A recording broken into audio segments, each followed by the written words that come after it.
Learning how to be quiet is everything. It's everything. And I know that we're very conditioned for lots of information and lots of stimulus and lots of things happening and a crazy busy schedule, but that's not the way to true prosperity. When I say true prosperity, I'm not talking about just prosperity of the heart. I'm talking about prosperity out here, because sometimes we want to devalue what prosperity actually is.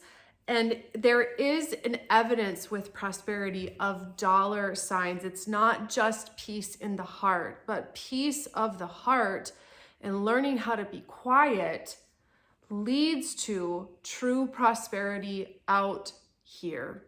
And I've taken all of the business trainings. I've taken all of them. I've hired the expensive mentors, and they taught me how to do business, how to write ads, how to run things online, all of the very technical things. But at the end of the day, some of my really intense failures were because I was actually trying way too hard. I was trying way too hard.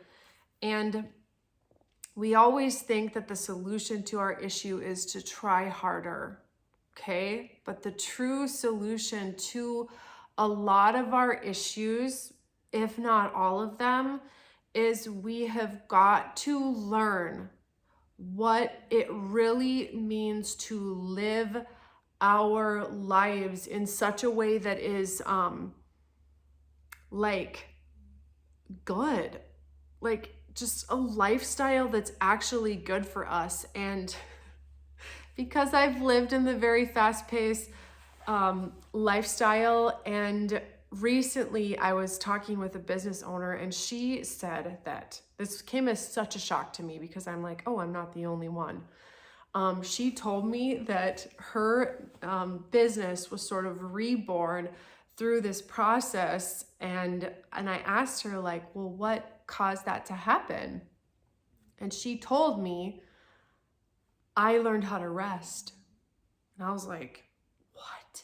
I haven't heard hardly anyone talk about this. And I was face to face with her in a room, and I'm like, that's exactly what happened with me. I was having all of these like business failures and money failures and all of these things. And the missing element for me was not to try harder, but it was to learn how to rest.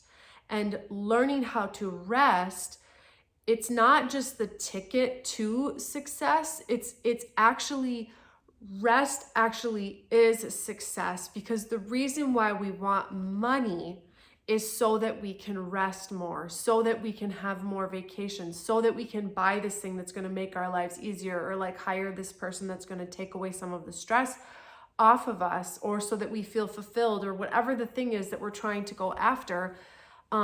The true indicator of success is being able to rest. It's being able to rest. So learning how to be quiet and learning how to separate ourselves from like productivity over everything, it's a big deal. So I want to go over how you can sort of practice this in your life rather than just giving you the theory. I always like to tell people like how you can actually practice this. And this is in my course too that was recently released, which I think we called Prosper and Live in Peace. Sorry, I should have the title memorized, but I'm pretty sure it's Prosper and Live in Peace, which was recorded in this very room with like 12 other females who struggle with the exact same things as you do. And what was I going to say about that? Okay, so here's the process of learning how to be quiet. I actually walk people through how to do this in the course, because if we can hear ourselves, if we can hear that true self in here, and we know who that girl is, what ends up happening is that a lot of the mindset issues that are the true thing that's holding us back, by the way, if we can quiet ourselves long enough to be able to hear the truth about who we are and receive that truth, then we can go ahead and move forward in the thing. But it takes this practice. It takes this practice of like, I have a playlist, I have a Spotify playlist, the whole thing, because I put on this quiet music and I listen. And what I'm listening for is that still small voice that speaks to me. He's my creator. I'm not just listening for my own heart. I'm also listening for my creator, because it is in my belief that I can actually do nothing without him. And I must acknowledge that, because I know that like in our world, we're like, just hustle harder, just like buckle down, just like do 100 push-ups. Do the pull-ups, just get it done, you know, like that's sort of the mindset. And to some degree, I think that there is value in hard work, but the other value that we are really missing in our society is the friendship that we have with our Lord, with our God, understanding that he is for us and he is actually the giver of everything that's good. And if we learn how to listen for him and how to connect with him in such a way that we're just like doing way better in here, because we're learning how to trust him. We're learning how to take the pressure off of ourselves, because when we're building a business by ourselves and we don't have any like supernatural aid coming to us, it's super hard. Or just when we're living our daily lives, not even building a business, like we're just trying to like train our dog not to go eat her poop. Sorry, that's such a stupid example, but like just dumb things like that. What is that? Somebody, I've seen it on the internet before, like, I need Jesus to go to Walmart, okay? Like, it's true. We just need him. And who's to say that your business idea even came just from you anyways? What if it was written on your heart by your creator? I just love the thought of his involvement in our lives. He's involved in our lives. Like, I had 12 ladies sitting on this couch and we went through the exercise of, okay, we're gonna listen. We identified what the negative thought patterns are, and it didn't take very long to do. People just wrote them down on a piece of paper that said not true. Okay, these are the not true things. I am anxious. I remember somebody even saying like mentally unstable, controlling. That was another one. People wrote all of this stuff down, and then we listened for the truth. Okay, we exchanged the thing. God, take this thought that I have been thinking about myself, this lie about me that I have agreed with and partnered with and reinforced by saying and by acting out. God, take it from me. And what I want to do instead is I'm going to listen for what you say about me that is actually the truth. Okay, that's the exercise. And then we sit there and we listen and we hear, anxious, for example. I am anxious. Instead, he tells you something really specific about yourself. For me, he used the term steady. Paula, you are steady. Like this inner voice, he loves us so much and he's with us all the time. We know that. So this inner voice just kind of like happens and we hear this thing. I've done this with so many people, and it is like, I love the look on people's faces when they hear the truth coming from in here. It's like it's coming forward. The true self of who we actually are, it just comes forward. Okay.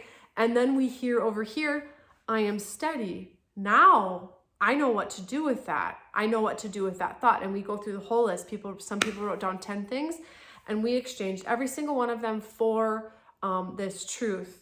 Okay, and then we wrote down what all of the truths were. And then we go ahead and every single day we wake up in the morning, we have our lunch in the middle of the day, and right before we go to sleep at night, we say, I am steady. I am peaceful. I am like controlling was another one. I am controlling. I can't remember what the exchange was that I made specifically for that.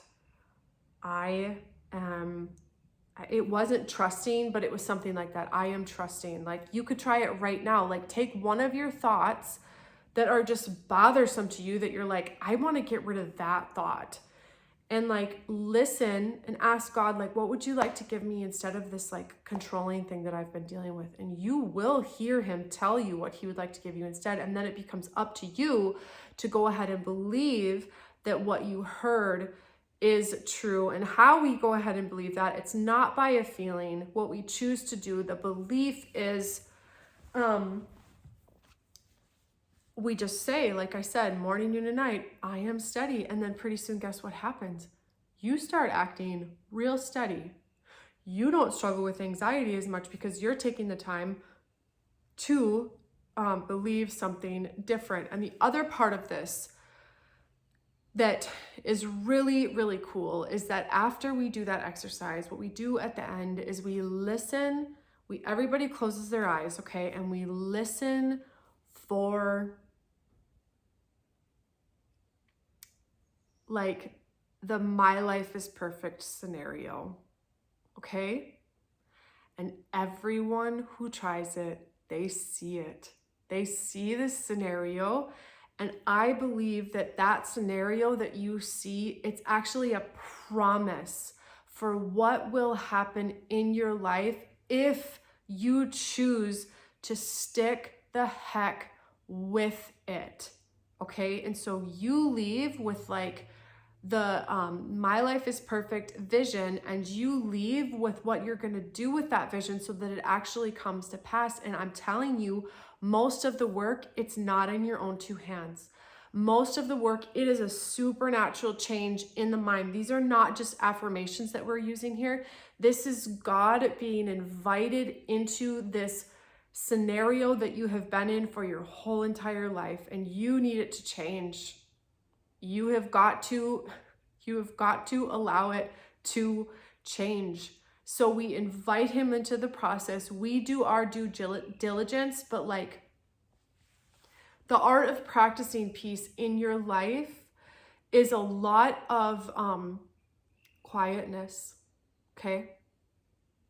You shut off the TV.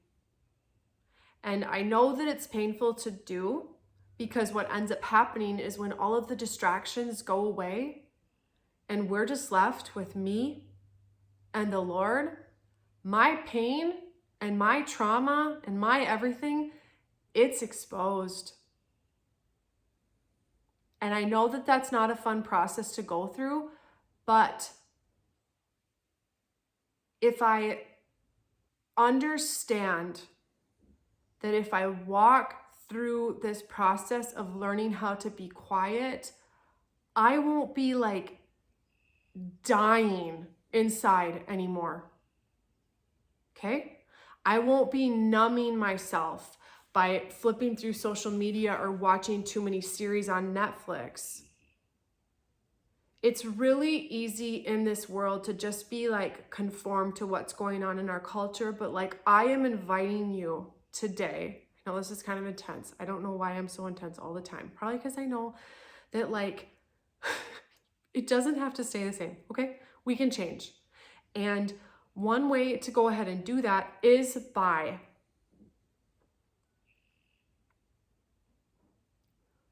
learning the place that is quiet. Learn how to be quiet. Sit quietly before the Lord and listen. And allow him to help you work through, because most of the work, I'm telling you, if not all of the work, it's actually done supernaturally. And I know we like to believe that it's like our affirmations and our own two hands. No, like that's just our small part of it. The true completion of the work in here and to call this true self forward, it's not in affirmations. That's just our part in following the way, in finding the life, in experiencing the truth. Do you understand? It's just a pathway. It's just a pathway. The quiet place is not necessarily what we're looking for. That's not the ultimate fulfillment. We create the quiet place so that we can hear the voice, so that we can experience the love of God being poured out on us. Because his voice, it's quiet. Well, all of the world is noisy and loud and crazy, he's quiet. And so if we can engage with that, not only will we be able to hear our own selves talking in here, if we get rid of the noise, we also can begin to hear the voice of our Father who loves us and is 100% for us, and who will give us the desires of our heart. That's what I want for you. I want you to experience that full, abundant, fruitful vine type of life. Like the, oh my gosh, there's so much fruit on this tree that I cannot even believe how blessed I am. Okay. That's the type of life that I'm going after, not just for like the tiny wins. Okay, practice that quiet place. Let me know how it goes.